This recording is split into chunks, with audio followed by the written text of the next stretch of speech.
Welcome back. मग तुम्ही कशा आहात? आप कैसे हो? नीचे कमेंट करके जरूर बता सकते हो। लगभग 15 डेज होने वाले हैं वन प्लस नॉट 3 हम यूज़ कर रहे हैं और कुछ दिन पहले हमने अमेजोन से इसको परचेस किया था और उसकी लाइव अनबॉक्सिंग भी हमने करवा के दिखाई है।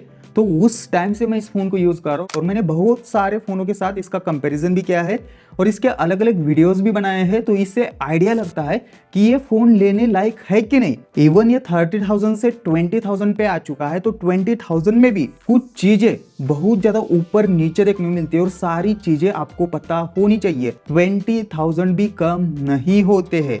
और इसमें जो अपडेट आया था 520, लास्ट वाला मैं डिजिट बता रहा हूँ, अपडेट वर्जन यहाँ क्लियरली देख सकते हो। और इसके बाद बोला जा रहा है कि इस फोन के बहुत सारे इश्यूज फिक्स हुए हैं। ऐसी कुछ भी चीजें नहीं है, आगे आपको सारी चीजें पता चल जाएगी। सबसे पहले प्राइस तो आपको पता है, 8GB 128GB अमेजोन पे 20,000 के आसपास देखने को मिलता है और अमेजोन ICICI का क्रेडिट कार्ड है तो आपको 1000 का कैशबैक भी मिल सकता है। सबसे पहले इतने कम प्राइस में इस फोन को क्या डिफरेंशिएट करता है पता है? वो है डिजाइन। बैक जो इसका ग्लास का देखने को मिलता है और ये मैंने ब्लैक कलर में लिया था क्योंकि मैंने ऑलरेडी ब्लू कलर में लिया था, वो बहुत ज्यादा ग्लॉसी है तो उसके ऊपर फिंगर के निशान वगैरह ज्यादा आते हैं, तो मैंने ब्लैक में इस बार लिया था। तो यार ये ग्लॉसी नहीं है, मैट फिनिश के साथ एक ग्लास देखने को मिलता है। बिल्कुल उंगलियों के वगैरह निशान इसके ऊपर नहीं आते और फोन के ऊपर एक सिंगल स्क्रैच भी अभी तक नहीं आई है। उसके साथ जो साइड फ्रेम है ना, ये बॉक्सी डिजाइन के साथ देखने को मिलती है, बट है ये पॉलीकार्बोनेट की ही सही है, कोई दिक्कत नहीं है यहाँ पे। और जो एजेस है ना, ये फ्रेम के अंदर ब्लेंडेड है, इसके वजह से इन हैंड फील अच्छी है, शार्प हाथों में वगैरह फील नहीं होता है। और उसके साथ साथ ऊपर की साइड में आयर ब्लास्टर भी है, NFC का भी सपोर्ट देखने को मिलता है, इवन IP54 के रेटिंग के साथ आता है। मतलब नॉर्मल डस्ट प्रूफ और वाटर ड्रॉपलेट वगैरह चलेंगे, बट पानी के अंदर प्रॉपरली डूबा ना मत। रही बात वेट की, तो 194-195 ग्राम के आसपास देखने मिलता है। मेरे जैसे हाथ बड़े हो तो यहाँ पे आपको बिल्कुल दिक्कत नहीं होगी यूज करने में वन हैंड से। और सामने के साइड से डिजाइन की यहाँ पे बात करें, यहाँ पे भी ये फोन आपको इंप्रेस करेगा क्योंकि इस प्राइस रेंज में ना फोनों के अंदर एक तो नीचे की चिन बड़ी होती है या बेजल्स बड़े देखने को मिलते हैं, बट इस फोन के जो बेजल्स है ना, ये यार पूरे नाक के बराबर देखने को मिलते हैं। टॉप बेजल्स देख लेना, साइड वाले और नीचे की चिन भी पूरी की पूरी कम देखने को मिलते हैं। इसकी वजह से सामने के साइड से भी फ्लैगशिप जैसा फील आता है। और एक चीज कौन भूल सकता है, वो है कि अलर्ट स्लाइडर। इतने कम प्राइस में अलर्ट स्लाइडर भी देखने को मिल रहा है। मतलब आप यहाँ से ही फिजिकल बटन से म्यूट कर सकते हो, साउंड पे रख सकते हो, वाइब्रेशन के ऊपर भी फोन को डाल सकते हो। तो ये चीजें वन प्लस के फ्लैगशिप फोनों के अंदर देखने को मिलती है, वैसे इतने कम प्राइस में इसके अंदर देखने को मिल रही है। तो ओवरऑल डिजाइन जो है इसकी इतने कम प्राइस में अदर कोई ब्रांड का फोन प्रोवाइड नहीं कर रहा है, बट ये दे रहा है, तो ये चीजें बहुत सही है। उसके साथ साथ जो डिस्प्ले है ना इसका 6.74 इंच का एमुलेट 120 हर्ट्ज रिफ्रेश रेट के साथ आता है। तो नॉर्मली वीडियोस वगैरह देखते हो तो सही है, इंडोर ब्राइटनेस भी ठीक देखने को मिलती है, आउटडोर में भी ठीक ठाक विजिबल देखने को मिल जाता है। 1450 नीट्स की HDR ब्राइटनेस देखने को मिलती है, मतलब ये हाई नीट्स पे चला जाता है। और जितना यहाँ पे मैंने चेक किया, यूट्यूब के अंदर 4K HDR का सपोर्ट है, स्मूथ प्लेबैक भी है, इवन नेटफ्लिक्स के ऊपर भी HDR10 का सपोर्ट देखने को मिलता है, तो यहाँ पे दिक्कतें नहीं है। बट एक दिक्कत आती है डिस्प्ले के अंदर कि आप ना यूट्यूब के ऊपर वगैरह वीडियोस ज़्यादा देख रहे हो ना, तो यार ये फ़ोन थोड़ा सा गर्म फील होता है और फटाक से ब्राइटनेस को ड्रॉप करता है।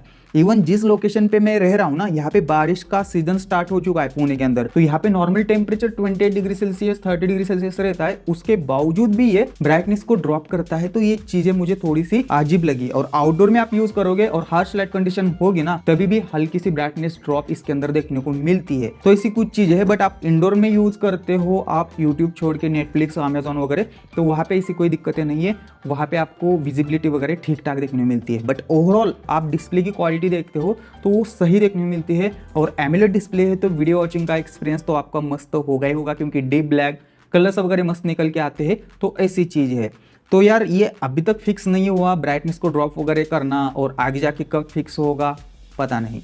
बट एक चीज़ आपको ना यहाँ पे मैं डेफिनेटली हाईलाइट करके बताना चाहूँगा, वो है कि इन डिस्प्ले फिंगरप्रिंट कितना क्विक और फास्ट देखने को मिलता है और फटाफट फ़ोन को अनलॉक करता है। और जैसे आप अनलॉक करते हो, जो हैप्टिक्स निकल के आते हैं, इसका हैप्टिक्स फीडबैक इतने कम प्राइस में इतना सॉलिड देखने को मिलता है ना। जैसे कि मैं अनलॉक कर रहा हूँ तभी भी टक टक फील आता है, इवन वॉल्यूम बटन से मैं वॉल्यूम को कम ज़्यादा कर रहा हूँ तभी भी यार जो हैप्टिक्स निकल के आते हैं, और ब्राइटनेस को कम ज़्यादा कर रहा हूँ तभी भी हैप्टिक्स निकल के आते हैं, और रिसेंट पे जाके मैं पेजेस को स्क्रॉल कर रहा हूँ ना, तभी भी टक टक फील देखने को मिलता है। तो हैप्टिक्स बहुत सॉलिड है, और जो इंटीग्रेशन देखने को मिलता है ना सिस्टम के साथ, वो भी कमाल का है। और इसके साथ साथ ड्यूल स्टीरियो स्पीकर की भी तारीफ करनी पड़ेगी। यहाँ पे मैं बार बार आपको बजा के नहीं दिखाऊंगा, जो एक्सपीरियंस है ना ड्यूल स्टीरियो स्पीकर का वो काफ़ी सही देखने मिलता है प्राइस रेंज के अकॉर्डिंग। हाँ, 12 5G के बैंड्स के साथ आता है और जितना यहाँ पे मैंने पुणे के अंदर नेटवर्क टेस्ट किया 5G के अंदर कोई दिक्कतें नहीं है, 5G स्मूथ चलता है। इवन 5G नहीं होता है तो 4G प्लस का भी सपोर्ट देखने को मिलता है। तो नेटवर्क में भी मेरी कोई शिकायतें नहीं है। यहाँ तक सारी चीज़ें ठीक ठाक थी, बट दिक्कत कहाँ से स्टार्ट होती है पता है? परफॉर्मेंस से। बताता हूँ, और यहाँ से आपको केयरफुली वीडियो को देखना चाहिए। बट यहाँ तक आपने वीडियो को देखा है तो यार सब्सक्राइब करना बनता है, क्योंकि परचेस करते हैं हम फ़ोन और रियल जो भी होता है आपके सामने होता है, तो थोड़ा सा भी अप्रिशिएट करना है तो सब्सक्राइब कर देना। और लाइक का टारगेट बस 2000 का, और जो भी आपके मन में डाउट हो वो भी कमेंट कर सकते हो, रिप्लाई देने की कोशिश करूंगा। डायमेंसिटी 9000 इसके साथ देखने को मिलता है, और इस प्रोसेसर को क्या ही बोलूँ मैं, मतलब इतना ज़्यादा फ्लक्चुएशन देखने को मिलता है ना परफॉर्मेंस में। बताता हूँ, सारी चीज़ें एक्सप्लेन करता हूँ। सबसे पहले AnTuTu में 11 लाख के AnTuTu आते हैं इतने कम प्राइस में, बट ये बस नाम के लिए और दिखाने के लिए। यहाँ पे मैंने परफॉर्मेंस मोड को ऑन किया था AnTuTu में, उसके बाद मैंने CPU थ्रोटलिंग टेस्ट की, और यहाँ पे मैंने परफॉर्मेंस मोड को ऑफ किया था। ग्राफ ग्रीन देखने मिलता है, और जब आप परफॉर्मेंस मोड को ऑन करते हो तो ग्राफ रेड हो जाता है। एवरेज IPS स्कोर 2,49,000 के आसपास देखने मिलते हैं, और 82% की परफॉर्मेंस देखने मिलती है। और UFS स्टोरेज 3.1 के साथ आता है, और इसी हिसाब से रीड राइट स्पीड देखने मिलता है। और जितना मैंने ऐप ओपनिंग क्लोजिंग करके देखी तो फटाफट ऐप्स वगैरह ओपन होते हैं। यहाँ पे ऐसी कोई दिक्कतें नहीं है। दिक्कत स्टार्ट होती है गेमिंग से। अभी यार मैं BGMI ही टेस्ट करता हूँ, और BGMI के अंदर ये स्मूथ प्लस एक्सट्रीम प्लस दे पाता है, मतलब स्मूथ के अंदर 90 FPS का सपोर्ट, और HDR के अंदर एक्सट्रीम मतलब HDR में भी 60 FPS का सपोर्ट। बट आप जैसे ही BGMI स्टार्ट करते हो, नए अपडेट के बाद भी मैं बोल रहा हूँ, इसके अंदर जो अपडेट आया था वो भी मैंने इंस्टॉल किया, BGMI के अंदर जो अपडेट आया था वो भी मैंने इंस्टॉल किया है, 90 FPS चंद सेकंड के लिए रहता है। मतलब पकड़ के चलो, एक मैच खेलते हो, सेकंड मैच में 90 से 54 पे आके अटक जाएगा। इवन आप परफॉर्मेंस मोड को ऑन भी रखते हो, ऑफ भी रखते हो, कोई फर्क नहीं पड़ता। ये फोन 28 डिग्री सेल्सियस के ऊपर जैसे ही चला जाता है वहां से थ्रोटल करना स्टार्ट करता है, और प्रोसेसर को बिल्कुल 90 FPS हैंडल नहीं होता, इवन 60 FPS भी हैंडल नहीं होता। ये 49 और 51 FPS के आसपास ही एवरेज FPS 60 FPS में दे पाता है। तो जो ये 11 लाख के AnTuTu शो कर रहा था वो किस काम के? बस दिखाने के लिए। रियल प्रैक्टिकल जो गेमिंग परफॉर्मेंस है ना, ये आपको 20,000 के अकॉर्डिंग ही देखने को मिल जाएगी। इवन इससे बेटर कुछ फोन परफॉर्म कर लेते हैं, जैसे कि iQOO Z9 हो गया, Realme 12 Plus, Realme Narzo 70 Pro, Realme P1 Pro, इससे बेटर गेमिंग के अंदर परफॉर्म कर पाते हैं। तो ऐसी कुछ चीजें हैं। और गेम जैसे आप ज्यादा टाइम तक खेलते हो तो फोन थोड़ा गर्म होना स्टार्ट हो जाता है। नॉर्मली जो फोन के टेम्परेचर रहते हैं गेमिंग के अंदर, उससे 2-3 डिग्री सेल्सियस थोड़ा सा ज्यादा गर्म रहता है। तो ओवरऑल परफॉर्मेंस मतलब डेली लाइफ की वो ठीक ठाक है, बट आप गेमिंग की परफॉर्मेंस देखते हो तो आपको खराब देखने को मिल जाती है। हाँ ठीक है, गेमिंग की परफॉर्मेंस ठीक नहीं है, बट ओवरऑल सॉफ्टवेयर एक्सपीरियंस कैसा देखने को मिलता है, और इसके लिए मैं बिल्कुल बोल सकता हूँ कि मैं सेटिस्फाई हूँ, क्योंकि 20,000 में इतना स्मूथ सॉफ्टवेयर एक्सपीरियंस शायद किसी और फ़ोन में देखने को मिलता हो, इसको छोड़ के। लिटरली जितने मैंने एनिमेशन चेक किए, एनिमेशन सुपर स्मूथ देखने को मिलते हैं। ऑक्सीजन OS के साथ आता है, और Android 14 भी देखने को मिलता है। 3 मेजर सॉफ्टवेयर अपडेट्स आएंगे, और 4S के सिक्योरिटी पैच लेवल। ऑलरेडी एक मेजर सॉफ्टवेयर अपडेट आ चुका है, क्योंकि ये फोन Android 13 के साथ आया था। तो अभी पकड़ के चलो आपको 14, 15 और 16 तक मेजर सॉफ्टवेयर अपडेट्स मिलेंगे, मतलब और 2 साल तक मेजर सॉफ्टवेयर अपडेट्स इसके साथ आएंगे। और पूरा सॉफ्टवेयर क्लीन फील होता है। 2-3 ही ब्लोटवेयर्स थे, नेटफ्लिक्स, अमेजॉन प्राइम वगैरह, इनको तो मैं यूज़ करता हूँ, तो ये ब्लोटवेयर्स मतलब इनको ब्लोटवेयर में काउंट नहीं किया जा सकता। ओपन एड्स वगैरह नोटिस नहीं होती, बट ऐप ड्रॉअर में जाके कुछ टाइप करते हो तो थोड़े से प्ले स्टोर के सजेशन आते हैं, तो ये चल जाएंगे। बट ओवरऑल जो सॉफ्टवेयर एक्सपीरियंस है ना, सुपर स्मूथ देखने को मिलता है। एनिमेशन वगैरह गजब के देखने को मिल जाते हैं, ऐसी कोई दिक्कतें नहीं है। रही बात हाई रिफ्रेश रेट की, वो 120 हर्ट्ज का देखने को मिलता है, और सिस्टम के साथ साथ सारे ऐप्स के अंदर चलता है। मैंने इंस्टाग्राम, ट्विटर, यूट्यूब के ऊपर भी चेक किया तो चल जाता है। नहीं चलता है तो आप फोर्सफुली अप्लाई कर सकते हो डिस्प्ले सेटिंग के अंदर जाके। तो ऐसी चीज़ें हैं। रही बात बग्स की, तो हाँ बग्स जैसे कि यूट्यूब यूज़ करते हो तो फ़ोन गर्म फील होता है, और गेमिंग खेलते हो तो गर्म फील होता है, तो इसको आप फिक्स नहीं किया जा सकता, ये आपको समझना पड़ेगा। और फीचर्स तो भर भर के देखने को मिलते हैं। आप ऑलवेज ऑन डिस्प्ले को इनेबल कर सकते हो, एज लाइटिंग देखने को मिल जाती है, उसके साथ साथ फिंगर के एनिमेशन कस्टमाइज कर सकते हो। गैलरी ऐप में जाके किसी को भी रिमूव कर सकते हो, क्योंकि इरेजर का ऑप्शन गैलरी ऐप के अंदर देखने को मिल जाता है। तो फीचर्स की कहीं कमी नहीं है। हाँ, गूगल का डायलर बाय डिफॉल्ट देखने को मिलता है, आपको वो डायलर इंस्टॉल करना पड़ेगा, उसके बाद कॉल रिकॉर्ड वगैरह कर सकते हो। प्रॉक्सिमिटी का भी कोई इशू यहाँ पे नहीं है, प्रॉक्सिमिटी सेंसर ठीक ठाक से यहाँ पे काम कर लेता है। तो ओवरऑल सॉफ्टवेयर के लिए मैं यही बोल सकता हूँ कि कम प्राइस में सही सॉफ्टवेयर का एक्सपीरियंस है। बट जैसे सॉफ्टवेयर सही था दोस्तों यहाँ पे कुछ और कमी करनी थी वन प्लस को, वो है कि बैटरी लाइफ। 5000 mAh की बड़ी बैटरी है, 80 वैट का चार्जर देखने को मिलता है। और यहाँ पे मैं आपको अलग अलग स्क्रीनशॉट दिखा रहा हूँ। मैक्सिमम मुझे 5.5 घंटे के आसपास ही ऑन स्क्रीन देखने को मिला। हेवी यूज़ करने के बाद और कम, नॉर्मल यूज़ करने के बाद फिर भी 5-5.5 घंटे के आसपास ही जा रहा था। इवन एक दिन ही मुझे लगभग 6 घंटे के आसपास ऑन स्क्रीन देखने मिला, क्योंकि मैंने नेट को ऑफ रखा था और मैं ट्रैवलिंग कर रहा था तब भी।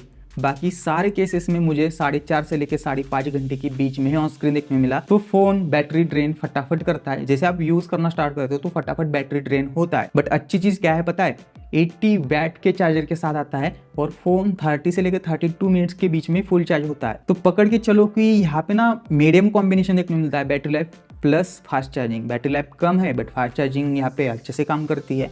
तो ऐसी चीजें है। बट यहाँ पे ठीक है, बैटरी लाइफ का हमें पता चल गया, बट कैमरा का क्या सीन है। अभी यहाँ पे ना थोड़ी इनकंसिस्टेंट परफॉर्मेंस है।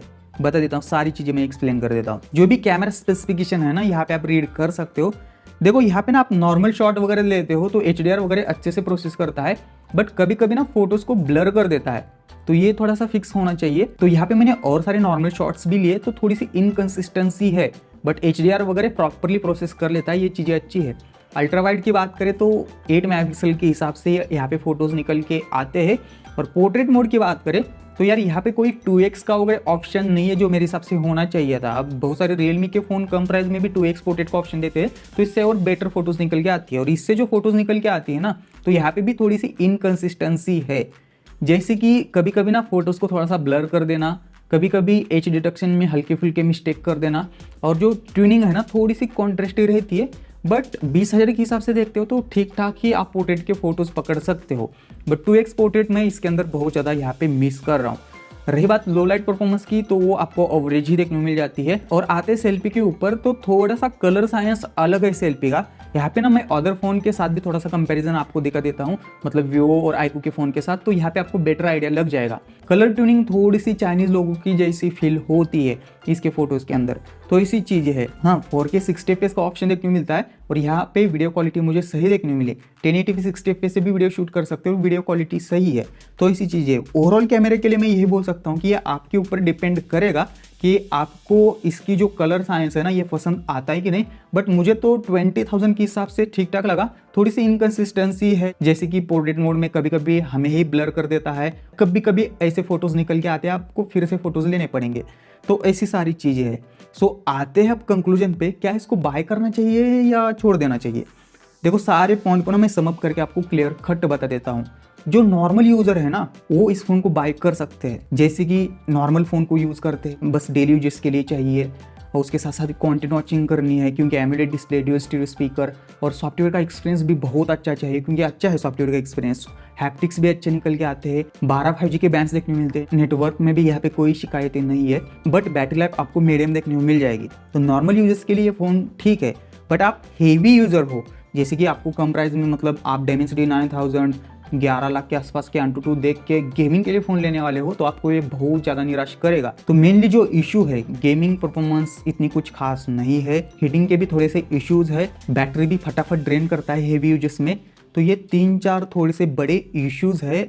ये अभी मुझे नहीं लगता कि ये आगे जाके भी फिक्स होंगे। बट इनको आप छोड़ते हो और आप नॉर्मल यूजर्स के लिए फ़ोन देख रहे हो, तब ये फ़ोन सही यहाँ पे हो सकता है। बाकी सारी चीजें मैंने वीडियो के अंदर एक्सप्लेन की है बहुत अच्छे से, उसको भी थोड़ा एनालाइज कर लेना। और इसके बहुत सारे कंपैरिजन के वीडियोस मैंने बनाए हैं, वो भी आप चेकआउट कर सकते हो, तो आपको और बेटर आइडिया लग जाएगा। ऐसा कुछ ये वीडियो था और आई होप सो सारी चीजें आपको समझ में आई होगी। और ये इस फोन का शायद ये लास्ट वीडियो था, इसके बाद इसका कुछ नहीं आएगा, क्योंकि सारे वीडियोज मैंने ऑलरेडी कवर किए हैं। तो ऐसी कुछ चीजें हैं। बाकी हाँ, आपका कोई भी फीडबैक सजेशन हो नीचे जरूर कमेंट कर सकते हो। और इस फोन को आपने बाय किया हो और यूज़ कर रहे हो तो आपका क्या एक्सपीरियंस है वो भी जरूर नीचे कमेंट कर लेना। बाकी आपको और कौन कौन से वीडियो चाहिए जरूर नीचे कमेंट कर लेना। बाकी मिलते हैं नेक्स्ट वीडियो में।